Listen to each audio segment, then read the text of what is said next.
Bismillahirrahmanirrahim. Assalamualaikum warahmatullahi wabarakatuh. Perkenalkan, kami dari kelompok 8. Ada saya dengan Nur Aziza, kemudian ada Khaida Safani, dan yang ketiga ada Nita Tricahyani. Oke, sini kita ingin membahas mengenai materi tentang kehidupan di bumi. Yang pertama di sini saya ingin membahas asal mula kehidupan di bumi.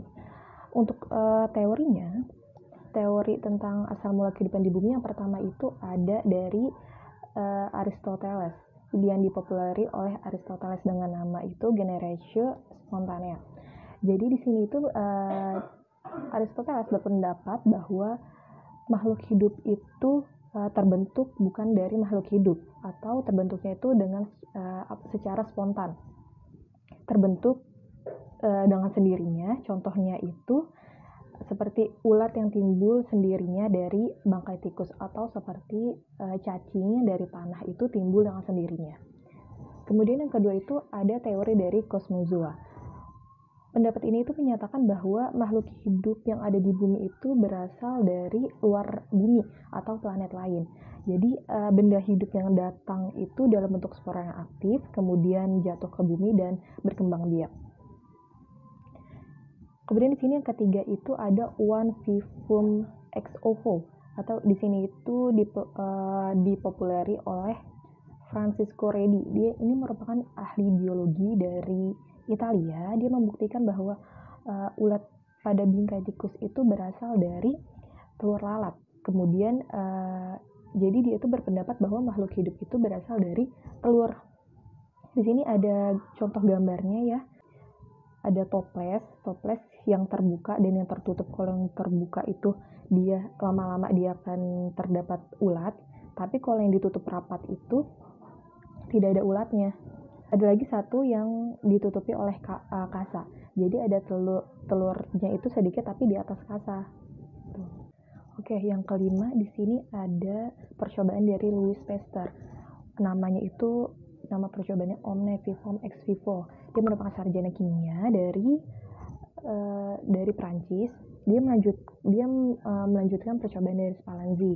Ada pada gambar, bisa teman-teman lihat. Kesimpulannya adalah untuk menimbulkan kehidupan yang baru harus ada kehidupan yang sebelumnya. Gitu. Teori ini disebut sebagai biogenesis.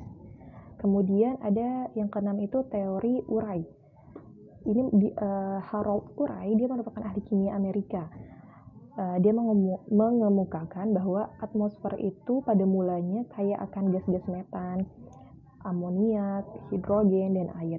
Karena adanya energi dan aliran listrik, halilintar, dan radiasi sinar kosmos yang menghasilkan zat-zat hidup. Kemudian yang ketujuh ini di sini ada teori Oparin-Haldane.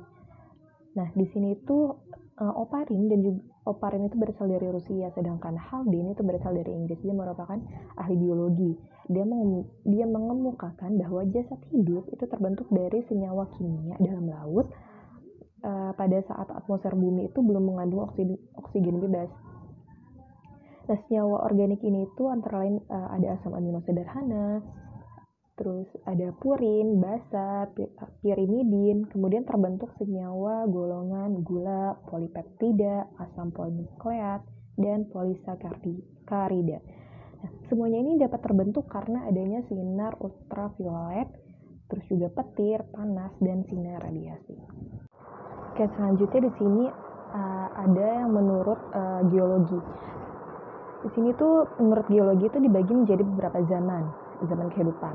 Yang pertama itu ada zaman Archeum, di mana zaman ini itu kulit bumi itu masih panas, belum ada tanda-tanda kehidupan. Kemudian yang kedua di sini ada zaman Paleozoikum, atau namanya itu zaman primer. Di sini itu mulai ada kehidupan seperti ada mikroorganisme, binatang-binatang kecil yang tidak bertulang, dan ada juga permulaan amfibi dan reptil. Kemudian di sini yang ketiga ada zaman Mesozoikum atau zaman sekunder, di mana pada zaman ini itu terdapat reptil-reptil yang ukurannya itu sangat besar dan sudah banyak ditemukan di seluruh dunia. Kemudian yang keempat di sini ada zaman Neozoikum. Di sini dibagi lagi menjadi dua zaman, ada zaman tersier dan juga zaman kuarter. Zaman tersier di sini itu ditandai dengan adanya binatang menyusui. Kemudian dan lambat laun itu jenis reptil mengalami kepunahan, dan yang zaman kuarter itu ditandai adanya kehidupan manusia. Sejarah perkembangan makhluk hidup.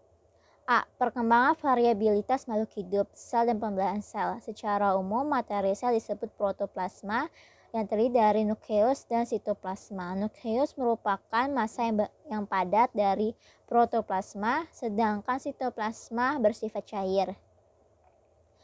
Fungsi pembelahan sel. 1. Regenerasi sel yang mati atau rusak. 2. Pertumbuhan dan perkembangan. 3. Berkembang biak atau reproduksi. Macam-macam pembelahan sel. 1. Amitosis. Amitosis terjadi pada makhluk hidup sederhana seperti bakteri, gangga, dan lain-lain. Inti membelah dua dan bergerak saling menjauh. Gerakan saling menjauh itu diikuti oleh dinding sel. 2. Mitosis. Mitosis terbagi menjadi 3, yaitu ada interfase, profase, metafase. 3. Meiosis atau pembelahan reduksi, yaitu pengurangan jumlah kromosom dalam prosesnya dari 2M menjadi N menghasilkan sel anakan dengan jumlah kromosom separuh dari jumlah kromosom sel induknya. Dalam pembelahannya, meiosis terjadi 2 kali pembelahan perkembangan aseksual dan seksual, yaitu kemampuan makhluk hidup untuk menghasilkan individu baru yang sifatnya sama atau menyerupai induknya, dan tujuannya yaitu untuk menghasilkan keturunan sehingga dapat melestarikan jenisnya. Reproduksi makhluk hidup yaitu ada 2, 1 seksual atau generatif, 2 seksual atau vegetatif. 1. Seksual atau generatif. Pada organisme tingkat tinggi terjadi pertemuan antara 2 gamet, yaitu gamet jantan atau spermatozoa dan gamet betina, sel telur atau ovum. Sedangkan pada organisme sederhana tidak dapat dibedakan gamet jantan dan gamet betina, karena keduanya sama dan disebut isogamet. Bila salah satu lebih besar dari lainnya, disebut anisogamet. Contohnya, penyerbukan pada tumbuhan berbiji terbuka dan penyerbukan pada tumbuhan berbiji tertutup. Seksual atau vegetatif yaitu proses reproduksi tanpa adanya peleburan antara sel kelamin jantan dan betina. Reproduksi aseksual terbagi menjadi 2, yaitu vegetatif alami yang terdiri dari fisik terjadi pada organisme bersel satu dan akan terbelah menjadi 2 bagian yang sama. 2. Pembentukan spora dibentuk di dalam tubuh induknya dengan cara pembelahan sel. Bila kondisi lingkungan baik, maka spora akan berkecambah dan terbentuk individu baru. Yang ketiga, pembentukan tunas berupa tonjolan kecil yang akan berkembang dan membentuk sama seperti induknya dengan ukuran kecil. Vegetatif buatan. Vegetatif buatan yaitu ada yang dari stik yang merupakan penanaman potongan bagian tumbuhan agar dapat ditumbuhkan menjadi tanaman baru, dan stik terbagi menjadi 3, yaitu ada stik batang, daun, dan akar. Kemudian ada cangkok yang merupakan suatu reproduksi dengan membuat cabang batang tanaman menjadi berakar. Kemudian ada teknik meruduk, yaitu teknik perkembangan tumbuhan dengan cara menundukkan batang ke tanah dengan harapan akan tumbuh akar. Setelah akar timbul, maka batang sudah dapat dipotong dan dipindahkan ke tempat lain. Dan ada juga teknik sambung, yaitu menyambungkan 2 batang jaringan tanaman hidup sehingga keduanya bergabung dan tumbuh secara berkembang menjadi satu tanaman gabungan. Menyambungkan bertujuan untuk menyatukan 2 sifat unggul tumbuhan yang berbeda agar menghasilkan kualitas tumbuhan yang baru.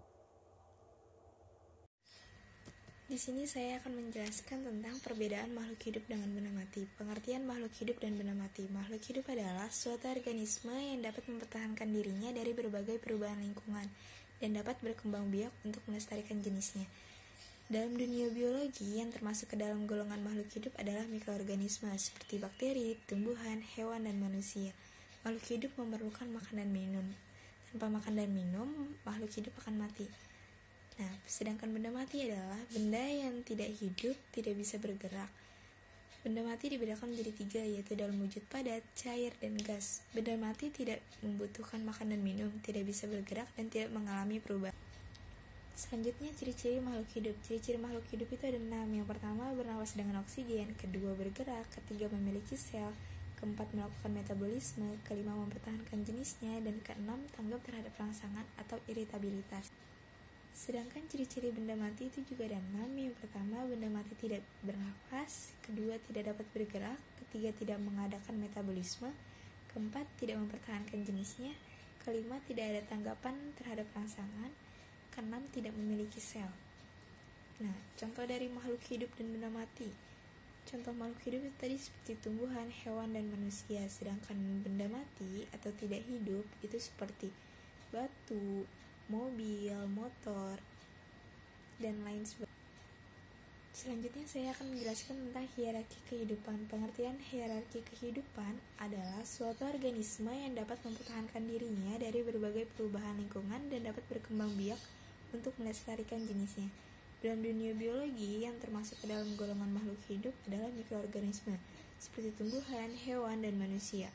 Dalam ilmu biologi dipelajari tingkatan struktur yang terorganisasi secara sempurna dan menjadi bagian organisasi kehidupan. Tingkatan tersebut dimulai dari bagian yang paling sederhana hingga yang kompleks.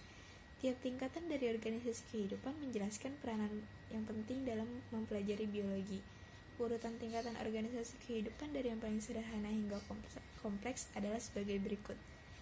Yang pertama ada molekul, sel, jaringan, organ, sistem organ, organisme, populasi, komunitas, ekosistem, dan bioma.